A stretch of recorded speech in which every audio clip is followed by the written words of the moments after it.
మిమ్మల్ని మీరు నన్ను నేను ఒక పిరికోడ్లాగా చూడడం ఆపాలి. మనం చాలా కష్టపడతాం, బట్ దానికి రిజల్ట్ మనకి కనిపించదు. దానివల్లే మన పైన మనకి నమ్మకం అనేది పోతుంది. నేను ఎంత కష్టపడినా ఏమీ జరగట్లేదంటే నా వల్ల అవ్వదు, నా చేత కాదని అనుకుంటాం. కానీ ఇదే మనం చేస్తున్న తప్పు. ఇక్కడే మనం కృష్ణుడిని నమ్మాలి, మీకు నచ్చిన దేవుణ్ణి మీరు నమ్మాలి.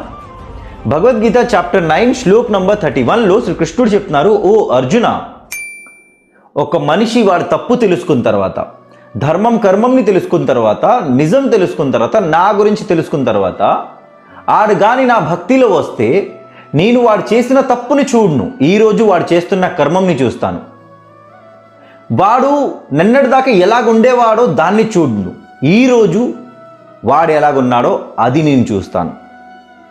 అలాగే నా భక్తుడు కానీ ఒక మాట ఇచ్చి ఆ మాట ఉంచలేని పరిస్థితిలో ఉన్నా ఆ మాటని నేను నిలబెడతాను. ఇక్కడ కృష్ణుడు క్లియర్గా ఏం చెప్తున్నారంటే, ఒక మూమెంట్లో వాళ్ళు మాట ఇచ్చిన తర్వాత ఆ మాటని వాళ్ళు తప్పొచ్చు, ఎందుకంటే వాళ్ళు దేవుడు కాబట్టి. బట్ కృష్ణుడు భక్తుడు కానీ ఒక మాట ఇచ్చారు అంటే కృష్ణుడు వాళ్ళని ఆ మాట జారనివ్వరు, ఆ మాట నిలబెట్టుకున్నట్లాగే ఏదో ఒక పని చేస్తారు, కర్మం మన చేత చేయిస్తారు. సింపుల్గా నేను చెప్తాను ఏంటంటే, కృష్ణ భక్తి ఏంటో నేను చెప్తాను.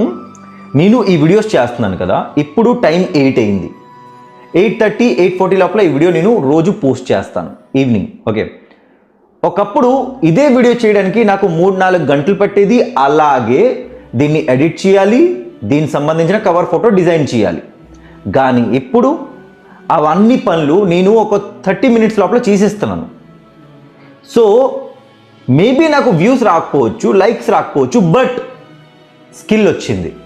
అంటే నాకు రిజల్ట్ కనిపించట్లేదు, బట్ రిజల్ట్ అనేది ఉంది. సో ఈ మొత్తం శ్లోకంకి ఒక సింపుల్ మీనింగ్ ఏంటంటే, మీ పైన మీకు నమ్మకం లేకపోయినా, మీ పైన మీరు గివప్ ఇచ్చేసిన కృష్ణుడు వాళ్ళ భక్తుల పైన ఎప్పుడు గివప్ ఇవ్వరు. అలాగే వాళ్ళు గివప్ ఇచ్చేసినా కూడా వాళ్ళ వెంటే ఉంటారు, వాళ్ళకి మళ్ళీ సరైన దారికి తీసుకొని వస్తారు. ఇది మీకు అర్థమయ్యేదాకా జయ శ్రీకృష్ణ, హరే కృష్ణ, రాధే రాధే, జయ జగన్నాథ్. क्षिप्रं भवति धर्मात्मा स्वच्छन्तिं निगच्छति कौन्तेय प्रतिजानीहि न मे भक्तः प्रणश्यति।